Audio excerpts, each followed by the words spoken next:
श्रोता प्रेमियों, मैं राम सागर शास्त्री आप लोगों के समक्ष रखने जा रहा हूं एक प्रसंग, उत्तरकांड शंका समाधान। देखिए, रामायण में हनुमान जी ने विभीषण से कहा था कि प्रात ले जो नाम हमारा और ता दिन ताहि न मिलई आहारा। जो प्रातः काल मेरा नाम लेगा उस दिन उसे आहार नहीं प्राप्त होगा। यहाँ आहार का अर्थ कुछ सज्जन भोजन से और कुछ कुभोजन से लगाते हैं। अधिकांश ऐसा सुना जाता है कि सवा पहर दिन चढ़ने से पहले हनुमान जी की उपासना नहीं करनी चाहिए। देखिए, विनय पत्रिका में तुलसीदास जी ने हनुमान को सर्वकाल वंदनीय कहा है।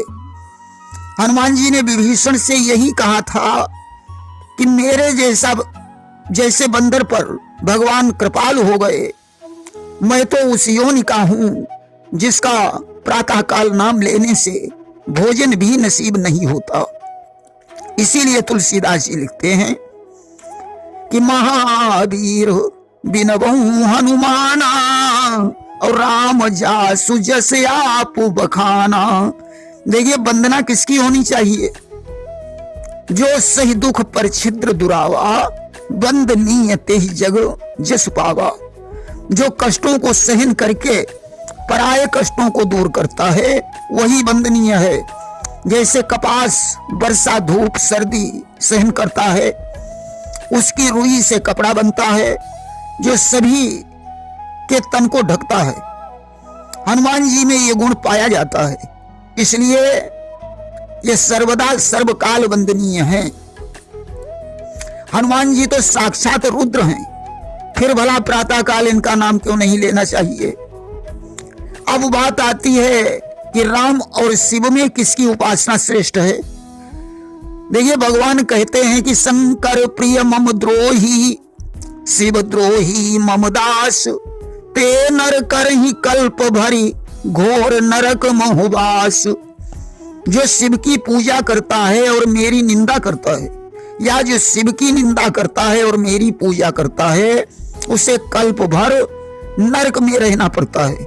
अब बात आती है कि रावण राम का द्रोही था और शिव की पूजा करता था, फिर भी वह नरक में नहीं गया।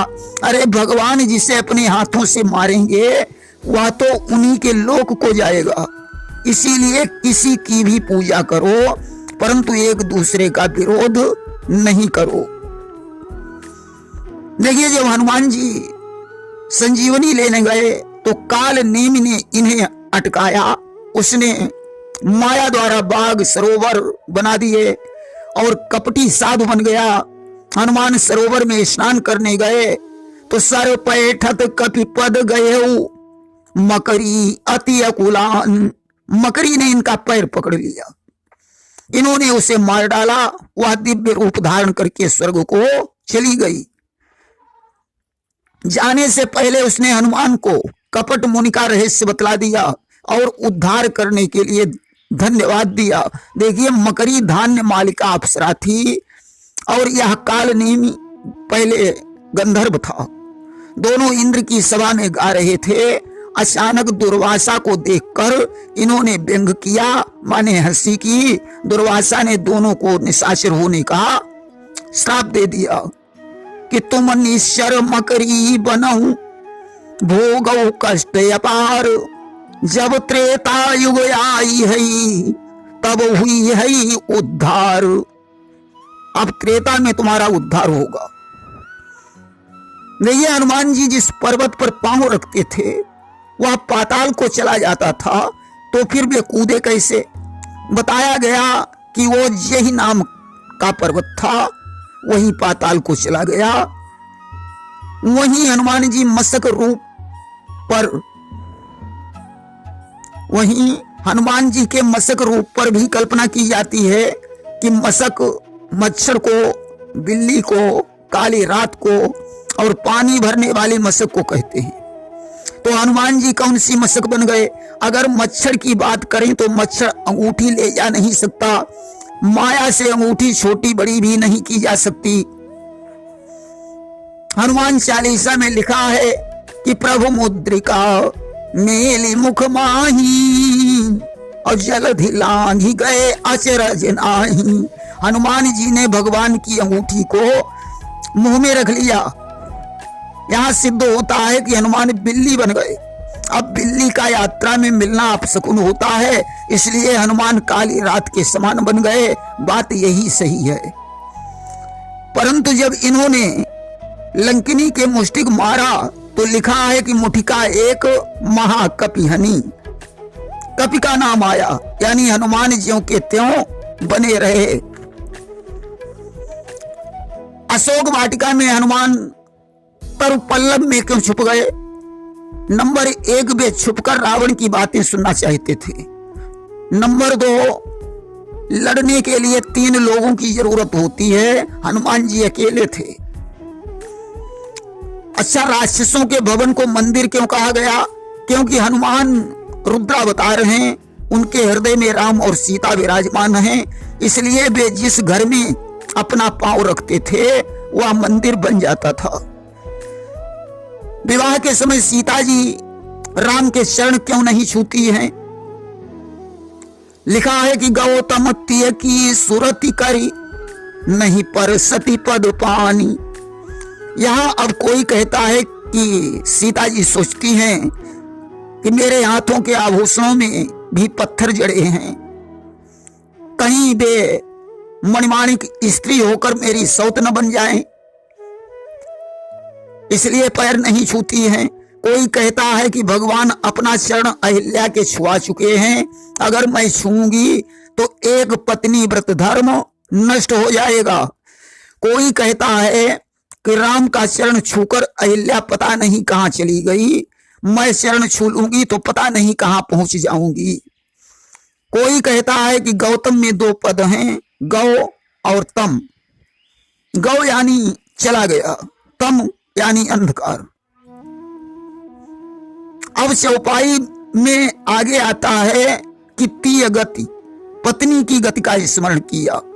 मानो पत्नी होने की बात सोची कि टूटत ही धनु भयउ विवाहु, विवाह तो धनुष टूटते ही हो गया, मैं तो पत्नी धनुष टूटते ही बन चुकी हूं, फिर बड़े बूढ़ों के सामने चरण छूने की क्या आवश्यकता है। देखिए, यहां सीता जी अहिल्या की गति को याद करती हैं। भगवान ने तो एक बार चरण स्पर्श किया, परंतु अहिल्या बार बार उनके चरणों में गिरी। सीता जी कहती हैं कि मेरे तो पति और गति आप ही हैं, वहां तो पतिलोक को चली गई, मैं कहां जाऊंगी, इसलिए मुझे आप ऐसे ही स्वीकार करें कि मन भी से रघुवंश मणि प्रीति अलौकिक जानी। अलौकिक प्रीति जानकर भगवान मन ही मन मुस्कुराने लगे। क्या श्री राम अपने सेवक का दोष नहीं देखते? अगर ऐसा है तो फिर न्याय किस बात का कि जन अवगुण प्रभु मानन काऊ। देखिए, यहां जन शब्द का स्पष्टीकरण दुधमुहा बच्चे से है, और उन्होंने अपने को माता कहा है कि छोटा बच्चा अगर कोई माता के सामने अपराध करता है तो मां उसे क्षमा कर देती है। जो सब कुछ भूल कर मेरा भजन करता है उसे निजजन कहा गया है। और कर्म प्रधान विश्व रचि राखा, और जो जस करई सो तस फल चाखा। यहां कर्म को प्रधान बताया गया है। जिन कर्मों को करने के लिए वेदों ने आदेश दिया है वे सुकर्म हैं, जिनकी वेदों ने निंदा की है वही कुकर्म हैं। प्रारब्ध भोग को अटल मानते हुए भी मनुष्य को कर्म करते रहना चाहिए। देखिए, निराकार ही साकार बन जाता है। भगवान हृदय से नहीं उत्पन्न हुए और पत्थर के खंभे से नरसिंह रूप धारण करके प्रकट हो गए। वैसे तो निराकार और साकार में कोई भेद नहीं। निराकार और सर्वव्यापी ईश्वर के लिए लिख दिया बिनु पद चलई सुनई बिनु काना। ऐसा कहकर लोग उनका गायन करते हैं और मुनिजन उनका ध्यान करते हैं। इस चौपाई में इंद्रियों के कार्य को वे अपनी शक्ति से ही सिद्ध कर देते हैं, उन्हें चलने की आवश्यकता ही नहीं पड़ती। देखिए, भावी प्रबल है या तो ठीक है, फिर भी मुहूर्त पर ध्यान देना चाहिए, बाकी को हर की इच्छा पर छोड़ देना चाहिए। एक चौपाई और आती है कि ढोल गमार शूद्र पशु नारी और सकल तारना के अधिकारी। इस चौपाई को लेकर लोगों का ऐसा मत है कि तुलसीदास जी अपनी पत्नी पर क्रोधित थे, इसलिए उन्होंने स्त्री जाति की निंदा की। यहां ऐसी कोई बात नहीं है। यहां ताड़ना का मतलब पीटना नहीं, बल्कि अनुशासन से जुड़ा है। अधिकारी शब्द से पता चलता है कि इन पर अधिकार करना चाहिए, माने शासन करना चाहिए। कलयुग में सुगम साधन भक्ति है या राम का नाम, कि नहीं कलि कर्म न भगति विवेकु और राम नाम अवलंबन एकु। कलयुग में केवल राम का नाम ही आधार है, कि कलयुग केवल नाम आधारा और सुमेरी सुमेरी नर उतर ही पारा। देखिए, ज्ञानी मूढ़ न कोई ज्ञानी है न कोई मूढ़ है, यह कैसी बात है। भगवान शंकर पार्वती जी से कहते हैं कि भगवान की बड़ी अजीब लीला है, वे जड़ को चेतन और चेतन को जड़ बना देते हैं। सभी जीव अपने अपने कर्म के अनुसार फल भोगते हैं। संचित प्रारब्ध क्रियमाण तीनों प्रकार के कर्मों का फल मनुष्य को ही भोगना पड़ता है, भगवान नहीं भोगते। यद्यपि मैं समदर्शी हूं, फिर भी मुझे सेवक प्रिय हैं। काम क्रोध मद लोभ मोह को छोड़कर मेरा भजन करना चाहिए। भगवान का जो अनन्य दास है, भगवान उसका हमेशा हित चाहते हैं। नारद पर कामदेव का कोई प्रभाव नहीं पड़ा, परंतु अभिमान हो जाने पर भगवान की माया से वे विश्व मोहिनी पर मोहित हो गए। भगवान को मूढ़ बनकर नारद ने श्राप दे दिया। मनुष्य को अपने अशुभ कर्मों को सुधार कर शुभ कर्म करना चाहिए, कि जे ही जस रघुपति करहि। यहां लिखा है कि जे ही जस रघुपति करहि जब सो तस ते ही क्षण होई। अन्यथा भगवान जो करना चाहते हैं वह उसी क्षण हो जाता है। भगवान ने विभीषण को एक कल्प राज्य करने का वरदान दिया था, क्या उन्होंने एक कल्प राज्य कर पाया? कि करे हु कल्प भरी राज तुम, ऐसा कहा था। देखिए, ये 7वां मनवंतर वैवस्वत मनवंतर है। इसी मनवंतर के गत 28वें त्रेता में राम ने यह वरदान दिया था। द्वापर बीतकर कलयुग के भी अभी कुछ दिन शेष हैं। इस मनवंतर को बीतने में 43 चतुर्युग का समय बाकी है। 7 मनवंतर और बीतने पर प्रलय आ जाएगी। विभीषण राज्य कहां करेंगे? विभीषण दिखाई भी नहीं दे रहे हैं, लंका का पता भी नहीं है। देखिए, त्रिकूटाचल पर लंका बताई गई है। अंग्रेजों ने खोज की तो कुछ नहीं मिला। भगवान प्रतिकल्प में अवतार लेते हैं, क्या लंका बदल जाती होगी? नहीं। देखिए, नील पर्वत पर रहने वाले कागभूषुंड ने गरुड़ से कहा था कि यहाँ बसत मोहि सुन खगईसा और बीते कल्प 7 अरु 20। मुझे यहां रहते हुए 27 कल्प बीत चुके हैं। महाप्रलय में भी नील पर्वत नष्ट नहीं हुआ, तो कल्पना करनी चाहिए कि लंका भी होगी और विभीषण भी कहीं होंगे। देखिए, विभीषण की पत्नी गंधर्वराज शैलूष की पुत्री थी। रावण की 3 पत्नियां और 7 पुत्र बताए जाते हैं। कुंभकर्ण की भी बलिपुत्री वज्रज्वाला के अतिरिक्त 2 पत्नियां और थीं। रावण की माता का नाम कैकसी था, जो सुमाली की पुत्री थी। रावण के पिता का नाम विश्रवा था, जिनकी 4 पत्नियां थीं। रावण के 11 मामा बताए गए हैं। मंत्री सुमंत की पत्नी का नाम सागरा था, जो गर्ग वंश की कन्या थी। देखिए, त्रेता वाला धोबी ही दूसरे जन्म में कंस का धोबी बना, शूर्पणखा कुब्जा बनी, सुमंत अक्रूर बने, कैकेयी देवकी बनी, सुमित्रा रोहिणी और कौशल्या यशोदा बनी। कंस को काल नेमिका और शिशुपाल को रावण का अवतार माना गया है। वन में जाकर राम ने 5 निशाचरों को मारा था, विराध, खरदूषण, त्रिशरा और कबंध। जब राम अत्रि के आश्रम से सरभंग ऋषि के पास जा रहे थे तो इनकी भेंट विराध से हो गई कि मिला असुर विराध मग जाता, अवावत ही रघुवीर निपाता। विराध एक भयंकर निशाचर था, जिसके बाएं कंधे पर एक त्रिशूल था। वह जंगली हाथी, सिंह और भैंसों को खा जाता था। उसे देखकर राम लक्ष्मण ने धनुष पर बाण चढ़ाया। विराध ने कहा, बच्चों, अगर तुम जीवन चाहते हो तो अपनी स्त्री को छोड़कर यहां से भाग जाइए। ऐसा कहकर वो सीता जी को पकड़ने दौड़ा। राम ने उसकी भुजाएं काट दी। वह राम पर दौड़ा, राम ने उसके दोनों पैर काट दिए और बाद में उसका सिर भी काट डाला। अब तो वह गंधर्व बन गया। उसने कहा कि दुर्वासा ऋषि के श्राप से आज आपने हमें मुक्त कर दिया। स्तुति करके वह स्वर्ग को चला गया। तब राम सरभंग के आश्रम पर पहुंचे। देखिए, सरभंग गौतम कुल में उत्पन्न हुए थे, जो दंडकारण्य में गोदावरी के तट पर आश्रम बनाकर रहते थे।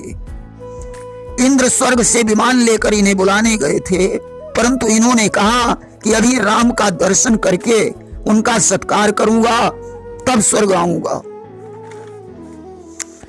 देखिए, विराध के विषय में ऐसा भी कहा जाता है कि यह जय नामक राक्षस का पुत्र था।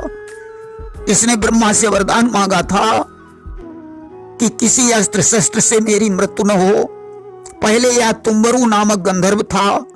कुबेर ने इसे श्राप दे दिया था।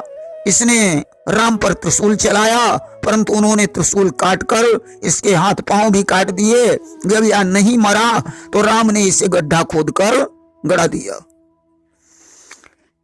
इसके बाद इन्होंने खरदूषण और त्रिशरा को मारा। कबंध इन्हें सीता की खोज करते समय मिला था। जब इन्होंने गीध का दाह कर्म किया, उसके बाद कबंध से भेंट हुई कि आवत पंथ कबंध निपाता, और ते ही सब कही साप की बाता। यह धनु नामक गंधर्व था। एक बार इसने राक्षस बनकर दुर्वासा को डराया। दुर्वासा ने इसे राक्षस होने का श्राप दे दिया। राक्षस बनने के बाद एक दिन इसने इंद्र पर आक्रमण कर दिया। इंद्र ने वज्र मारा, जिससे इसका शरीर सिमट गया और यह कबंध बन गया। वहीं ऐसा भी कहा जाता है कि इसने हाथ पांव सिकोड़ कर स्थूल सिरा इसको डराया था, तो उन्होंने कहा कि जा तू ऐसा ही हो जा। अस्तु वह गंधर्व रूप में गंधर्व लोक को चला गया। देखिए, लोमस ऋषि के विषय में कहा जाता है कि एक बार राजा इंद्रदुम्न लोमस ऋषि के पास पहुंचा और उसने अमर होने के लिए लोमस ऋषि से वरदान मांगने को कहा। उसने कहा, मुझे अमर बना दो। लोमस ने कहा, राजन, सभी मरेंगे, यहां अमर कोई नहीं है। पहले मैं एक शूद्र था, भूख प्यास से भ्रमण करता करता एक जंगल में पहुंचा। वहां मैंने एक शिवलिंग को देखा। मैं पूजा करने गया और वहीं मेरी मृत्यु हो गई। इसके बाद मैंने ये दूसरा जन्म लिया है। शिव से अजरता अमरता का वरदान मांगा। उन्होंने कहा कि मैं तुम्हारे शरीर में जितने रोए हैं उतने कल्पों की आयु तुम्हें प्रदान करता हूं। जब तुम्हारे शरीर का एक रोम टूटकर पृथ्वी पर गिर जाए तो समझ लेना एक कल्प हो गया है। अब हम ही राहती एते दिन भयऊ ब्रह्मा बीस नाश हुई गए। हमें यहाँ रहते हुए इतने दिन बीत चुके हैं कि मेरे आगे 20 ब्रह्माओं का नाश हो चुका है। प्रेम से बोलिए वृंदावन बिहारी लाल की जय।